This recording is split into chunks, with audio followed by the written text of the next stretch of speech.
কিছু মানুষের জীবনে এতই খিদা কিন্তু খাবার নেই, আবার কিছু মানুষের জীবনে এতই খাবার তাদের খিদা নেই। এই খাবার এবং খিদাকে ঘিরেই ভেদাভেদ হয় ধনী দরিদ্রের, যা দিনের পর দিন, মাসের পর মাস, বছরের পর বছর, যুগের পর যুগ এবং প্রজন্মের পর প্রজন্ম চলে আসছে। পৃথিবীর সবকিছুই পরিবর্তন হয়েছে। মানুষ গুহা থেকে চাঁদ অবধি পৌঁছে গেছে।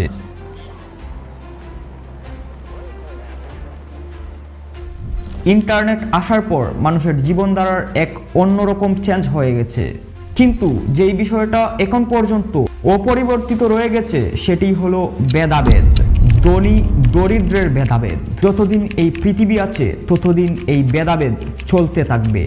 এখন প্রশ্ন হলো, এই ভেদাভেদ তৈরি হলো কিভাবে? ভেদাভেদ পৃথিবীর সূচনা লগ্ন থেকেই ছিল, কিন্তু এই ভেদাভেদের মাত্রা সেই দিনই চূড়ান্ত হয় যেই দিন মানুষ টাকা চিনতে সক্ষম হয়। প্রশ্ন আসতে পারে, কিভাবে? বলছি, মানুষ সৃষ্টির সেরা জীব হলেও একটা সময় মানুষ জন্তু জানোয়ারের মতন শিকার করে জীবনযাপন করত। জন্তু জানোয়ারের মতন মানুষরাও ছিল শিকারী জাতি। তখন মানুষের খাবার বলতেই ছিল শুধুমাত্র শিকারকৃত পশু পাখি।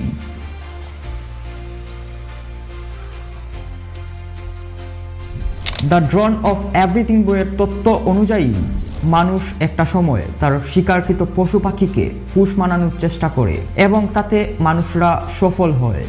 এর মাধ্যমেই সূচনা হয় নতুন এক যুগের। যুগটার নাম কৃষি যুগ। সেই কৃষি যুগের পরেই আসে বিনিময় প্রথার যুগ। সেই বিনিময় প্রথার ধারাবাহিকতায় মানুষ একটা সময় মুদ্রা বিনিময় করতে শুরু করে এবং আস্তে আস্তে সেই মুদ্রা কনভার্ট হলো কাগজে, যা এখন আমাদের হাতে হাতে। যেই টাকাই এখন ধনী দরিদ্রের মাপকাঠি, যেই টাকার জন্য মানুষ সব কিছু করতে পারে। এই টাকার জন্যই একজন সুইপার ডাস্টবিন পরিষ্কার করেন, এই টাকার জন্যই একজন মুচি জুতা সেলাই করেন, এই টাকার জন্যই মানুষ ভিক্ষা করে, এই টাকার জন্যই মানুষ উঁচু নিচু সব ধরনের কাজই করে, এই টাকার জন্যই মানুষ নিজেকে ধনী কিংবা দরিদ্র বলে মনে করে। এই সেই টাকা যা ঘুরিয়ে দিতে পারে মানুষের ভাগ্যের চাকা। এই টাকা কেনা হয় অন্য একদিন অপারেশন করা যাবে। আজ তবে ভেদাভেদেই ফিরি। এখন যুক্ত হয় আরও একটি প্রশ্ন, শুধুমাত্র টাকাই কি উঁচু নিচুর মাপকাঠি? এর উত্তর হলো না।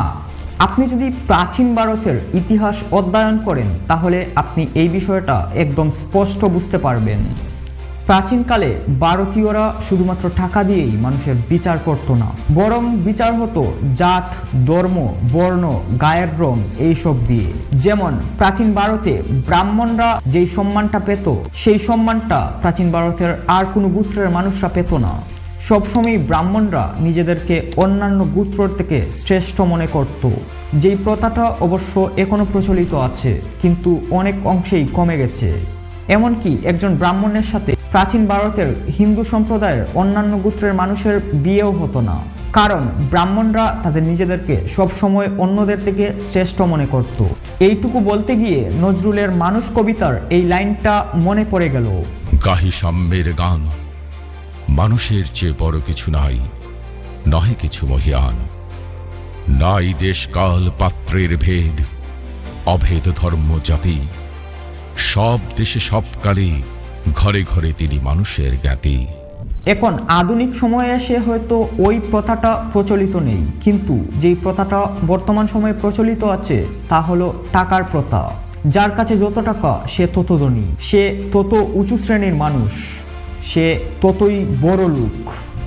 এই মানব জাতি এখন সব দিক থেকেই সভ্য, কিন্তু যেই দিক থেকে এখন পর্যন্ত সভ্য হতে পারলো না তা হলো ভেদাভেদ। যুগের পর যুগ চলে যাবে, কিন্তু এই ভেদাভেদ কখনোই শেষ হবে না। অবশ্য এই ভেদাভেদ শেষ হওয়ার নয়।